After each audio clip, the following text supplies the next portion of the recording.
Han aparecido en estos últimos tiempos muchas historias acerca de las criaturas que alguna vez han estado en esta tierra y que la Biblia los menciona, uno de los cuales, que es considerado el más perturbador para las personas, es la realidad de los Nefilim, en donde hoy existen muchas menciones en distintas teorías. Para los místicos, por ejemplo, creen que se trata de gigantes que nacieron de relaciones íntimas entre demonios y las mujeres.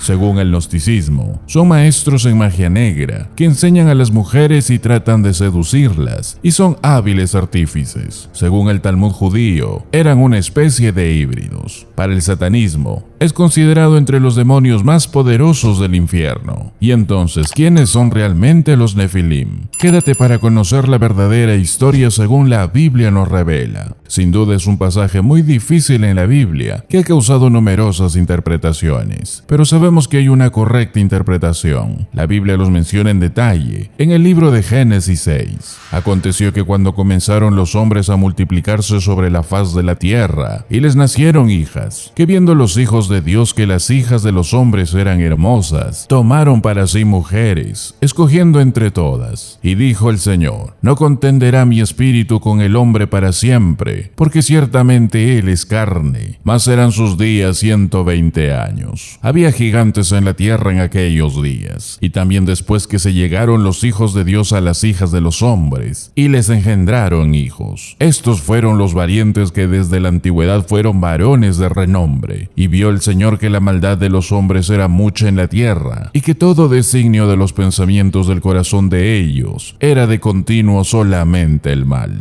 En el versículo 2 la palabra hijos de Dios se refiere a que son demonios. Hijos de Dios es un término usado en el Antiguo Testamento para referirse a los ángeles, y lo que vemos aquí son ángeles caídos que descendieron, llamados Nefilim, un término con un significado interesante. Habla de caídos, que viene del verbo hebreo nepal, que significa caer. Estos intentaron engendrar una especie de raza irredimible, y esa es una de las razones por la que Dios tuvo que ahogar toda la tierra. Para ahogar a esos hombres, querían corromper la humanidad para hacerla irredimible, y que no puedan encontrar salvación, que en el futuro sería a través de Jesucristo. La interpretación más antigua y más difundida, referente a los hijos de Dios, Benai Elohim, siempre se refiere a los ángeles en el Antiguo Testamento. Algunos manuscritos lo traducen como ángeles literalmente. Hijos de Dios se usa específicamente para referirse a aquellos traídos a la existencia directamente por Dios, no a aquellos procreados. Los hombres en este tiempo son procreados, son conocidos como los hijos de los hombres en las fuentes hebreas antiguas, incluso en el tiempo del historiador Josefo. El punto de vista judío común era que los hijos de Dios aquí se refieren a los ángeles. La iglesia primitiva mantuvo este punto de vista hasta el siglo IV. Ahora en el versículo 3, en el medio, dice lo siguiente: no contenderá mi espíritu con el hombre para siempre, porque ciertamente él es carne.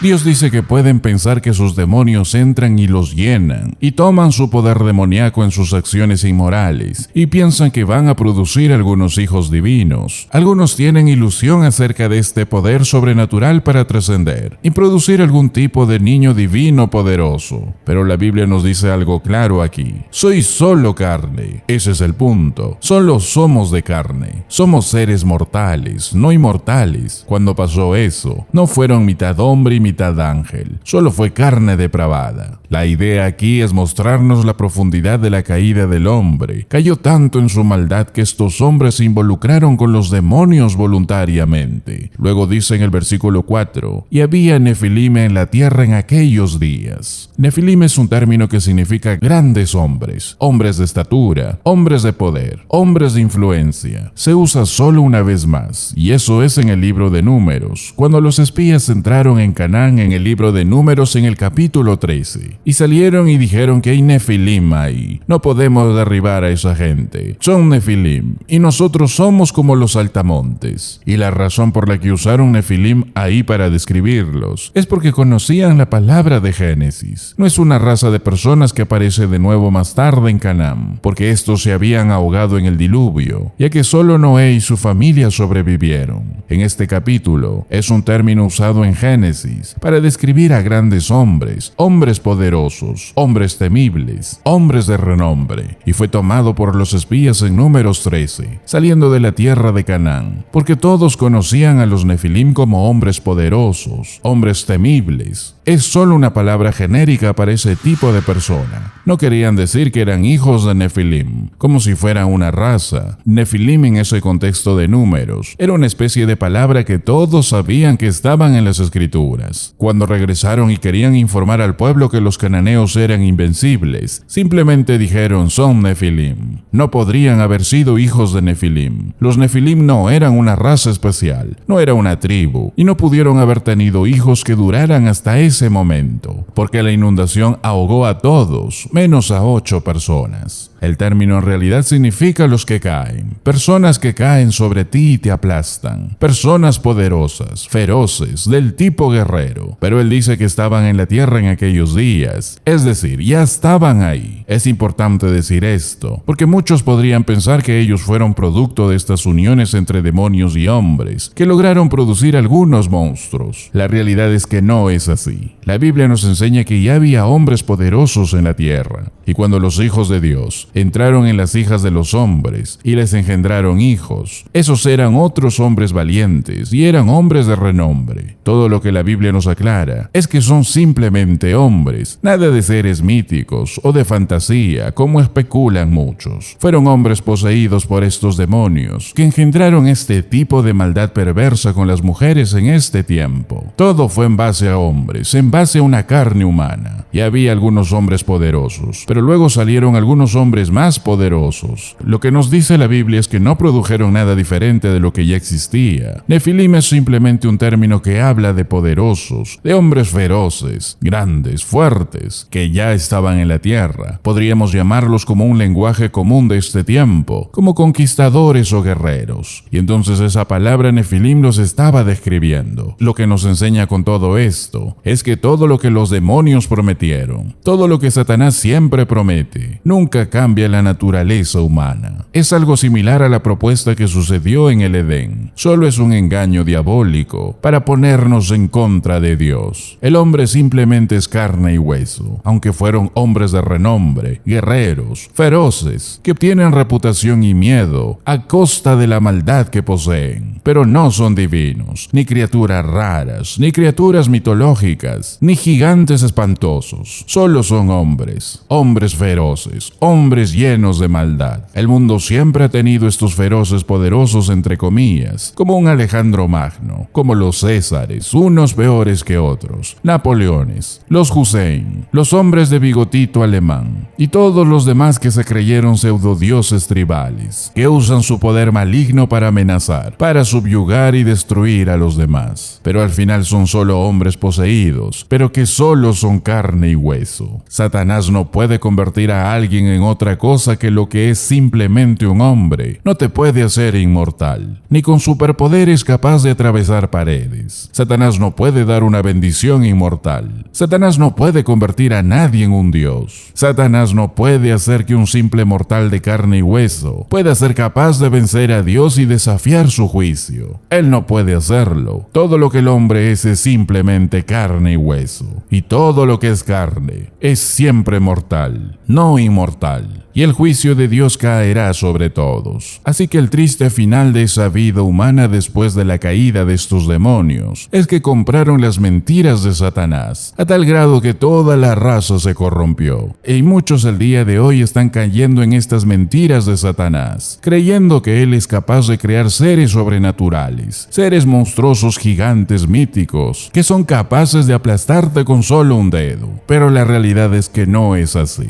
Fueron hombres malignos.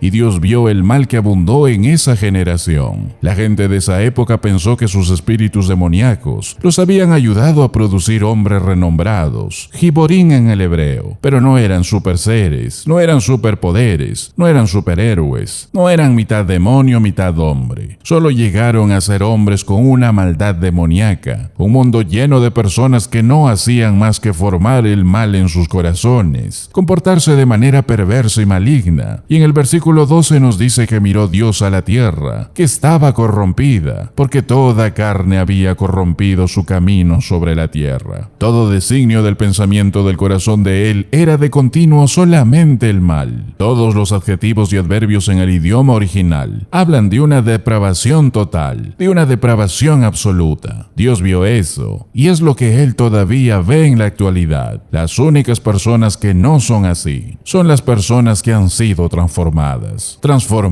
por Dios, regeneradas por Dios, teniendo nueva vida en Cristo Jesús. Y a medida que han pasado los años y los siglos, en la actualidad encontramos a hombres poseídos por el mal en cierto grado, rechazando a Dios, negando a Dios. Y a medida que han pasado los años y los siglos, el hombre se ha vuelto más inteligente al idear el mal, la imaginación de su corazón en el mal, y el corazón de Dios, como estuvo en el versículo 6. También el día de hoy el corazón de Dios se mantiene así, se mantiene afligido. Dios está triste. Dios lloró a través de su profeta. Dios lloró a través de Jesús por toda la maldad del hombre. Hemos extendido la paciencia de Dios mucho más de lo que deberíamos, en comparación con los días del diluvio que Dios mantuvo predicando a Noé 120 años, pero nadie creyó, solo 8, y el único escape hoy es venir a Dios como el Dios único y verdadero, a través de su Hijo Jesucristo, a quien Él nombró juez y salvador de todos los que se arrepienten. Y ese debe ser nuestro clamor a las personas, que pronto Dios juzgará al hombre con un corazón dolido por aquellos que no le hicieron caso y no se arrepintieron. Si este vídeo te ha sido de bendición, compártelo con aquellos que necesitan ser edificados también. Gracias por ser parte del ministerio de la verdad de su palabra. Esperamos verlos en el próximo vídeo.